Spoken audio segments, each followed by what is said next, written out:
सब लोग डीएपी की लाइन में लगे। पर साल यहाँ आए थे, जीवामृत की बात बताई थी।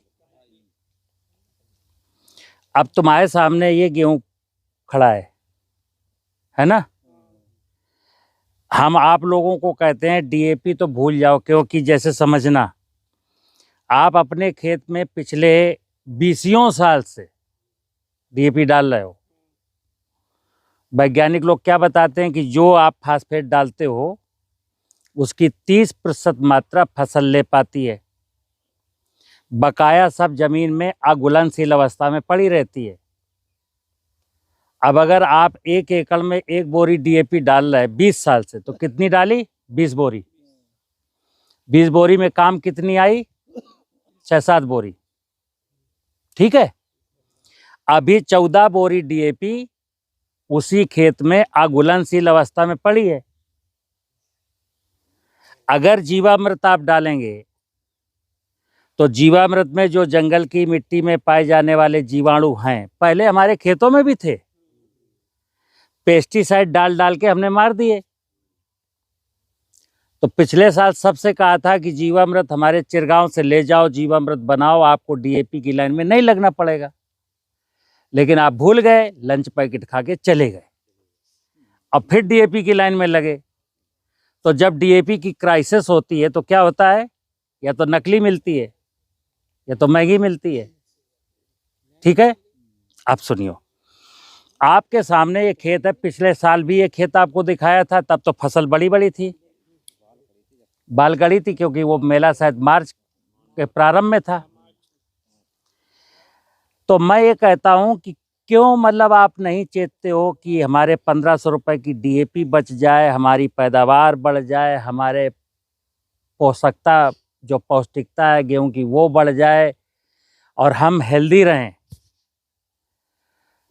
बात समझ गए? तो मैं आपको इसलिए लाया हूं कि आप अब वक्त देखना, सबके पास कर्जा है कि नहीं?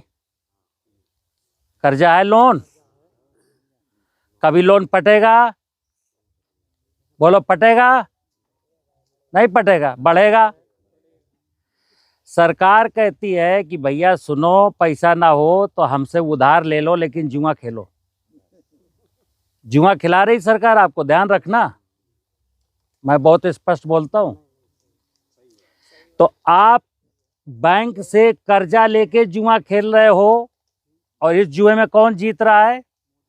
खाद बेचने वाला, दवा बेचने वाला, कृषि यंत्र बेचने वाला। और हारा कौन? किसान हार गया। और सुन तो लो, अभी तुम ही नहीं हारे।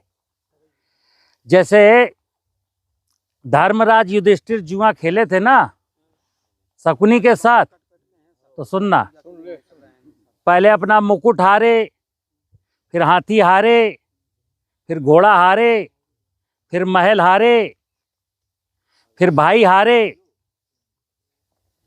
और सुन लेना, आप भी अपना मुकुट हार गए, आपका घोड़ा बैली था वो भी हार गए, आप जमीन की फर्टिलिटी हार गए, आपका भाई कब का अलग हो गया। अब केवल आपको द्रौपदी हारना बाकी है। समझ गए ना? धर्मराज युधिष्ठिर को भी द्रौपदी दांव पर लगानी पड़ी थी।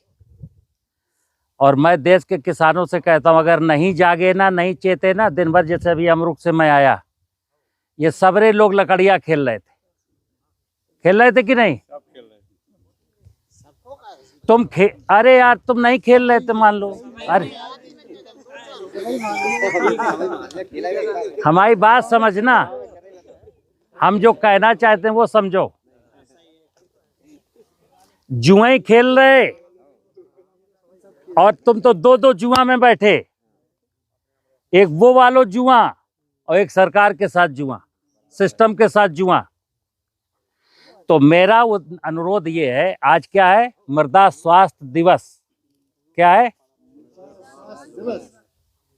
यानी कि सरकार कहती है आज के दिन 5 दिसंबर को मिट्टी का दिन मनाओ। जैसे हम लोग मातारी बाप के दिन नहीं मनाओ, mother's day, father's day, children day, यानी आज के दिन मनाओ, फोटो खिंचवाओ, और कल इसी मिट्टी की इसी धरती माता की ऐसी तैसी करो। 4 टन का ट्रैक्टर चलाओ ताकि इसकी फिजिकल प्रॉपर्टीज बर्बाद हो जाए। फिर यूरिया डीएपी डालो, फिर दीमक मारने की दवा डालो ताकि इसकी बायोलॉजिकल प्रॉपर्टीज खराब हो जाए। ठीक है ना? तो मृदा स्वास्थ्य दिवस का मतलब है आज की तारीख में हम लोग ये ध्यान रखें कि हमको पालने वाली, हमको खुशियां देने वाली केवल और केवल ये धरती माता ही है। लेकिन ना तो मेरे नेता, ना मेरा सिस्टम, ना मेरा किसान, सब लोग किसको लूटने में लगे हैं? इसी धरती माता को। जैसे वो सोने का अंडा देने वाली मुर्गी की कहानी तो सबने सुनी कि नहीं सुनी? वैसे ही हम लोग धरती ही निपटा दे रहे हैं। अब सुनियो, तो मोड़ी मोड़ा पैदा करे कि नहीं करे? हैं? तो जब तुम्हारे जीवन में ये समस्या आ गई कि डीएपी की लाइन में खड़े और डीएपी नहीं मिल रही, नकली मिल रही, अब तुम ये समझो कि जब हम लोग 60 साल 50 साल वाले मर जाएंगे और ये जो छोटे छोटे बच्चे हैं ना, 12 साल के, 10 साल के, 15 साल के, जब ये 30 साल की अवस्था में आएंगे तब यहाँ जानते हो क्या हो चुका होगा? यहाँ बहुत बड़ा खेल हो चुका, बिल्कुल महाभारत हो चुका होगा। और जैसे कुरुक्षेत्र की धरती लाल हो गई थी ना खून से, वैसे भी धरती अब लाल ही होना बकाया है। ठीक है ना? तो आज की गोष्ठी में अभी हम चलेंगे, जो भी चर्चा होगी नेचुरल फार्मिंग पर होगी। बड़े बड़े वैज्ञानिक आए हमारे साथ। देखो ये रानी लक्ष्मीबाई से डायरेक्टर साहब आए हैं एक्सटेंशन के, सोलंकी जी हैं, विमल राज जी हैं, मौरानीपुर के केंद्राध्यक्ष हैं, सीबीओ साहब हैं, एडिशनल सीबीओ साहब हैं, बहुत लोग आए। समस्या ये कि ढंग से सुनोगे, ढंग से सीखोगे।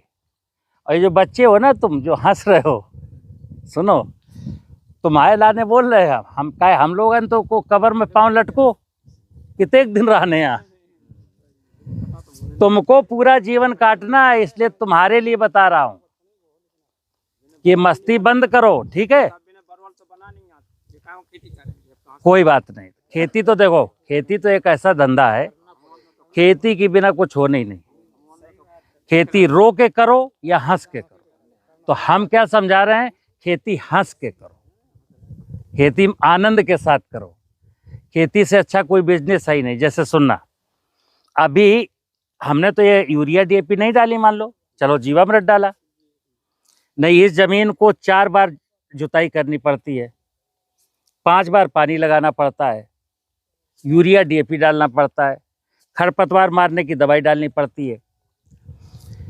अगर ये मिट्टी को, धरती माँ की पूजा कर लूँ, इस मिट्टी को सही कर लूँ, इसको माँ मान लूँ, तो जानते हो क्या हो? एक ही जुताई में गेहूं बो दोगे और 2 पानी से ज़्यादा लगेगी नहीं, यूरिया डीएपी लगेगी नहीं।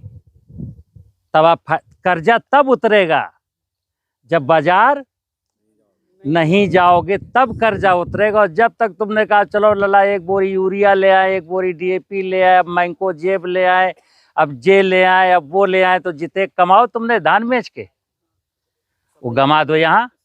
और जब इसकी पैदावार होगी 1,50,000 की, तो फिर वो धान में लगा देना। ठीक है? आओ।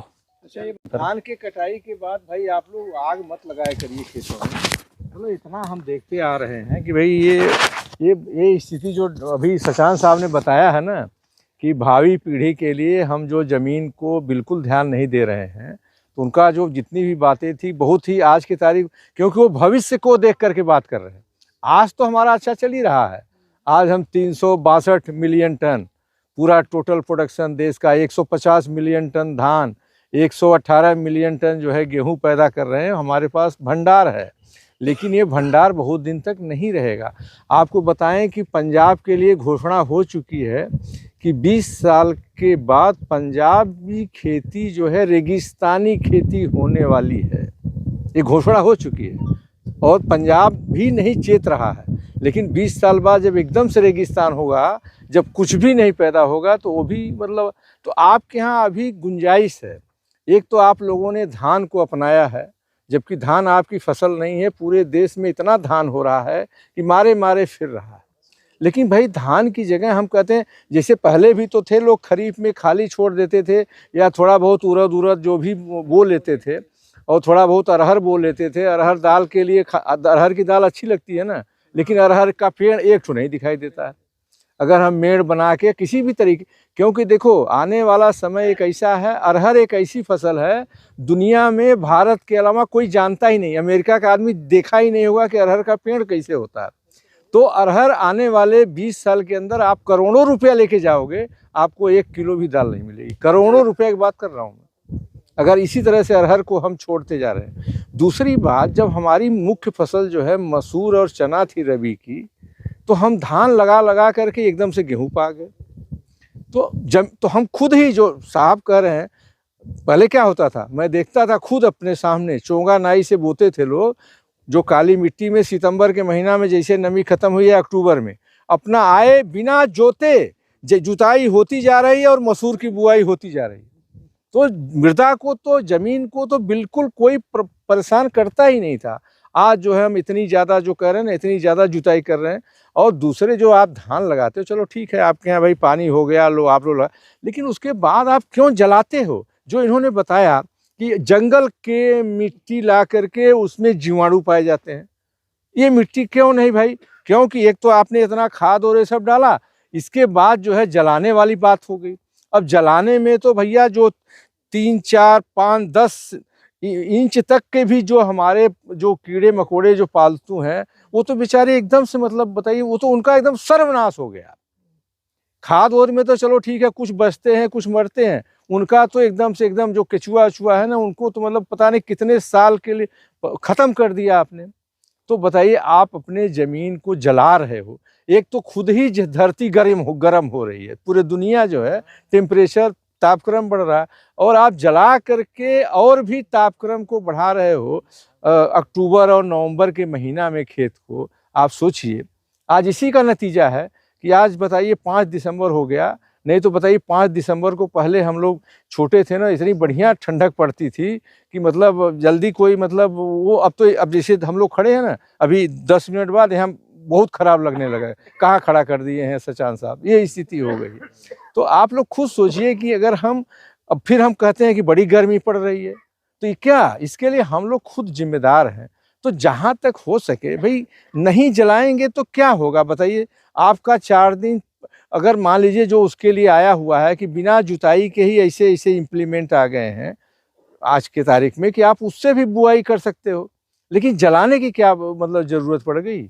जला करके कि जिससे कि जल्दी जल्दी खेत हो जाएगा, फिर हम गेहूं बो देंगे, खूब गेहूं हो जाएगा। अरे ऐसा नहीं होता है वो। इसीलिए धरती में आज जानते हैं आज क्या है कि अगर आप चाहते हो कि मतलब अपना जीवन है ना, जो आज का थीम है, जो विश्व मृदा दिवस 5 दिसंबर 2025 का, कि जो अपना अगर जीवन मतलब अच्छे से निर्वहन करना चाहते हो, तो धरती की कंजर्व एंड सेव इट, है ना, उसको कंजर्व करो और उसको से बचाओ। ये जो है ना इस साल का थीम है 2025 का। तो मैं ये समझता हूँ कि आप लोग अगर लकी हो कि इतना बड़ा फार्म आपके बगल में, और संजोग से ऐसा आदमी, ऐसे कहीं नहीं आपको मिलेंगे कि जो जीवामृत, वो तो कहेंगे ही कि खाद डालो, तो ये डालो, ये तो बहुत, ये तो एक मतलब आपके लिए अवसर है, और 1 साल के अंदर ही ये सेवानिवृत्त होने जा रहे हैं। तो इनकी बातों को थोड़ा सा अमल करके इस पर देखिए, हर चीज़ रेडीमेड की तरफ मत जाइए। कपड़ा तो रेडीमेड मिलने लगा, शर्ट पैंट, वो सिलाई टेलर की बेचारी की वो सब खत्म हो गई। उसी प्रकार से आप लोग चाहते हो कि हम ला करके गोबर की खाद जाना नहीं है खेत में, तो जो इसकी भौतिक जो संरचना है, सॉइल टेक्सचर स्ट्रक्चर, सब भौतिक गुण इसका तो डिस्टर्ब हो ही गया है।